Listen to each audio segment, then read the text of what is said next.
Welcome to Path to Peace with Todd Perlmutter. I'm your host, Todd Perlmutter. Our world is a projection of our collective consciousness. The more peace we bring into our lives, the more peace we bring into this world. So let the transformation begin.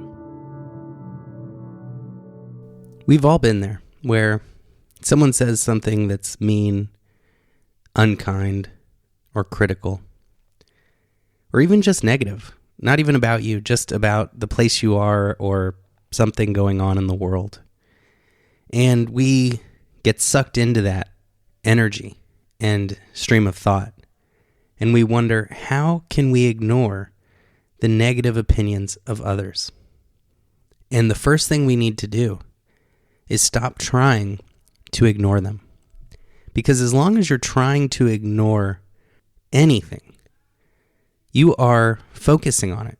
You are focusing on the act of trying to ignore it. And so you're giving it all of your attention and putting up a huge, exhaustive mental fight. And even if you're successful for a while, that negativity will get triggered again when something reminds you of that thing. And so the first thing that is so important to do is to recognize that negative tendency within you. We ignore so many things all the time because there's just too much going on in the world. And so we only focus on what matters to us, what's important. And we don't even call that ignoring. We just call it letting all the other stuff just be. And that is really the only way to actually ignore anything, is you let it be. You don't have to be always trying to protect your mind from negativity, like you're playing a whack-a-mole game and you have to keep the moles underground. Instead, you have to look underground and see what is going on, what is getting triggered, and why. If someone says something critical of us, we have some level of shame or insecurity about that thing, or else we would just treat the comment like the words of a crazy person. If you're 9 feet tall and someone calls you short, I don't think you're going to get upset about that. I don't think you're going to think all day about how mean that person was and how you can ignore what they said and try to get over it. You're going to just realize that's a crazy person. Their comment is not based in reality. But if it touches a nerve, then we obsess. Then we doubt and second guess and try to build up our confidence again. And if someone says something just negative, just about the place or some event going on in the world, and you get really mad and you get negative, and you think about how am I surrounded by all these negative people, and I got to get away from these negative people, and I've got to get back to my positive self. I got to get back to my peaceful, positive life. Then what you are really doing is trying to create the conditions externally for peace instead of internally. And you are actually only building up an illusion of peace because it is dependent on external peaceful circumstances, which are going to always be subject to change and chaos.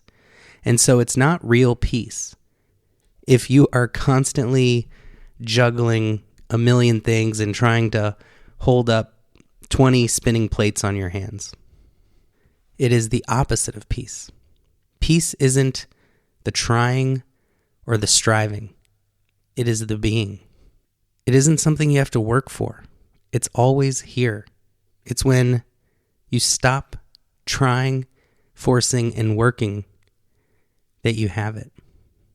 Now, that doesn't mean working at your job. It means working towards that feeling of internal peace, which is always there.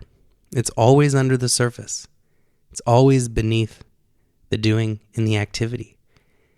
And we can still work. In fact, we'll work better when the mind doesn't feel the pressure, the stress, the agitation, and draining ourselves of that precious mental energy, because we're no longer fighting stillness. We are maintaining stillness while our body moves and flows effortlessly. And we conserve our mental energy for the tasks of our job, not expel that energy by resisting peacefulness and stillness. So when we are faced with negativity, don't be afraid to hold space for it. Don't push it away. Don't fear that you can't handle it. And instead, learn to take it in within the space of your consciousness without letting it dirty you by touching it with your ego. The ego is what is resisting negativity. If someone says a mean word, the ego goes crazy. But consciousness just sees the negativity, the criticism.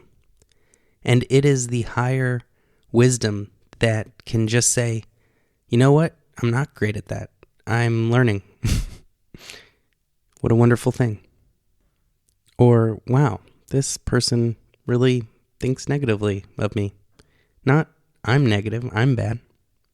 That's the ego. The ego hears that a place is bad, or your car or your home are bad, and it gets bruised and insecure and lashes out. But consciousness just witnesses. There's no changing its mind.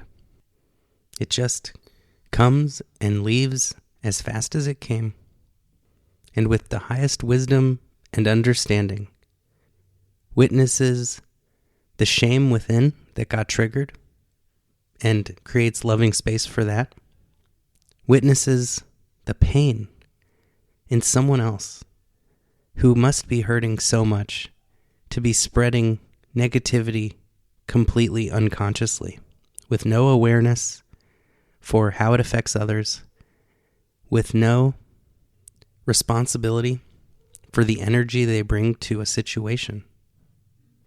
And we see with that awareness the child who just happens to be in an adult body lashing out because it didn't get the love and the teachings that you were blessed to have. That all happens in the space of awareness. No thought is required.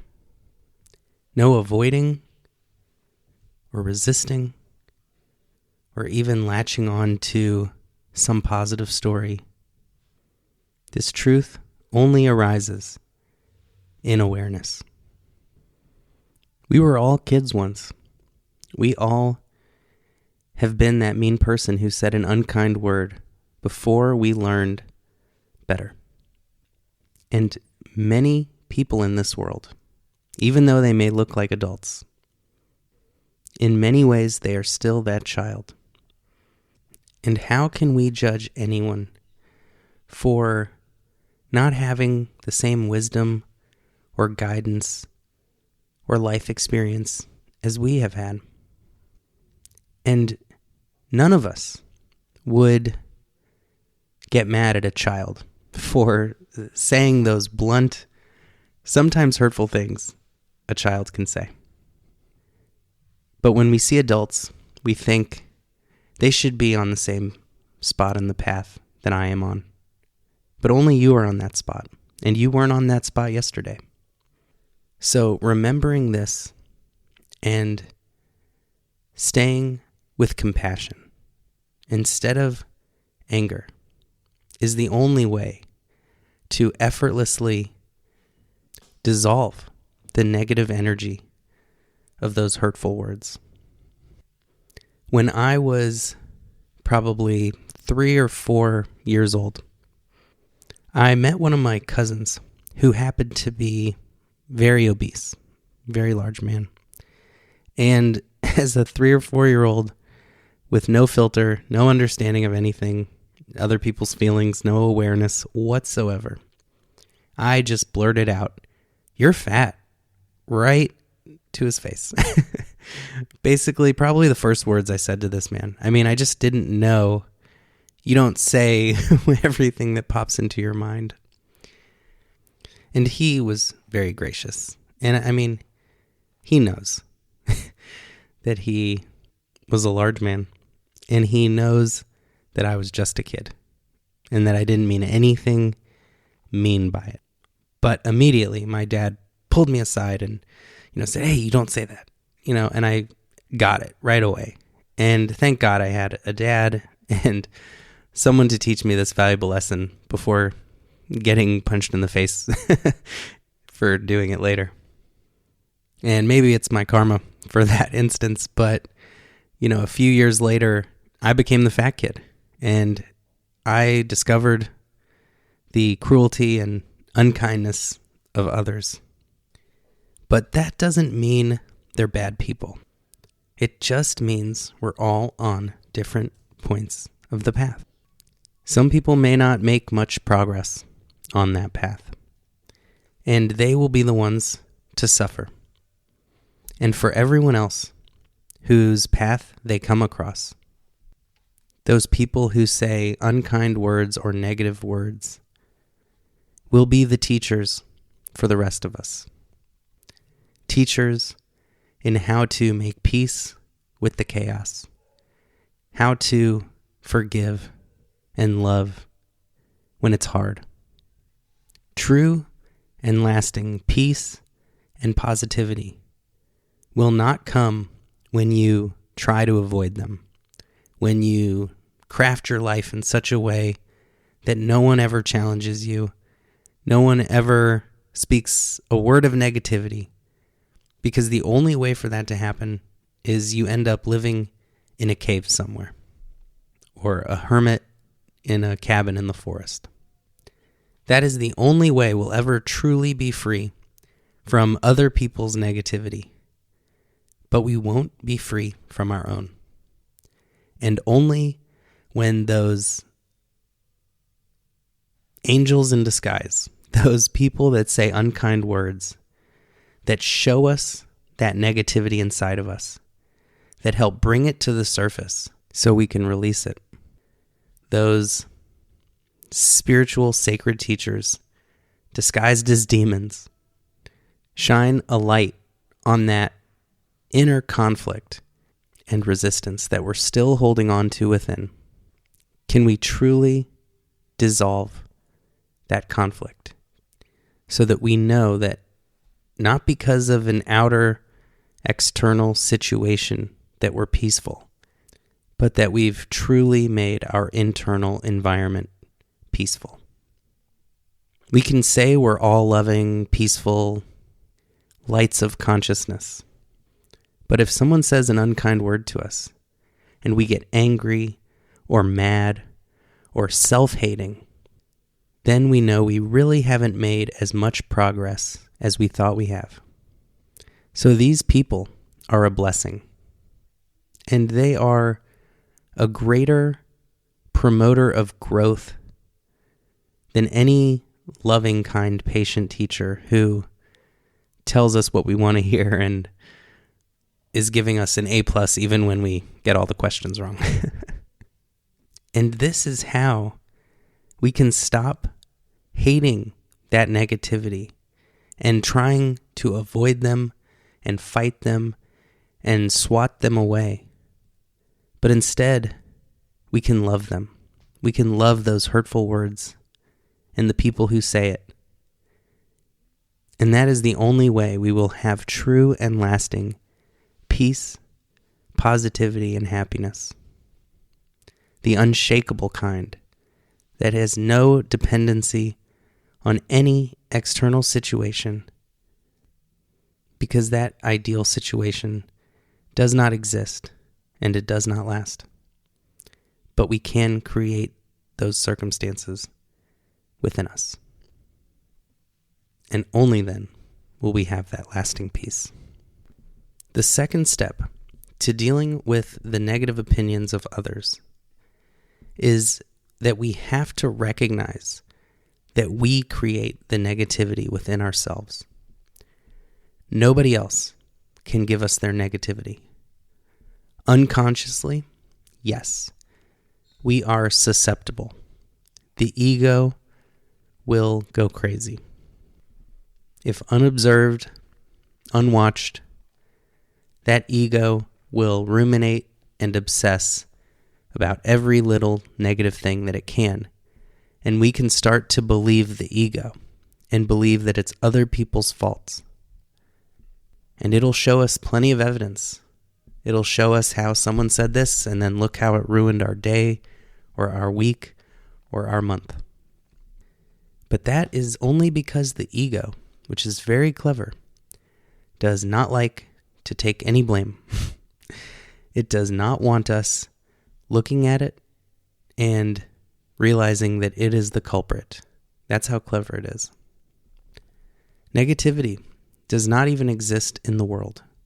It only exists in people's minds. That is where it is created, and that is where it lives. And just because we always have this urge to blame others from the ego and to look outside instead of within does not mean that the cause of our suffering is out there. That is just the ego distracting us and trying to get us to focus on something else than itself. So when you have that urge to hate, blame, judge, attack, even just mentally, see what is going on internally. What is really causing that storm? The movies we watch are very negative. There's violence, there's fights and drama, there's suspense and horror. But we do not suffer simply and only because our ego does not feel attacked. It is all just the ego game, which has to be right, which has to be perfect, and which has to put other people down so that it can feel higher and not feel so bruised. But this is not the way to peace. This is the way to conflict and suffering. Our minds are like Velcro, and Velcro doesn't just stick to anything. It only sticks to that which fits the fabric. When the loops line up with those little curls. And so too, if our minds are negative, especially in the subconscious and unconscious parts of the mind, if there is negativity, if there is jealousy, if there is fear and insecurity, then those energies, those words, will stick to our mind. The key is not to try to rid the world of that negative energy. It's to rid your mind of that negative energy.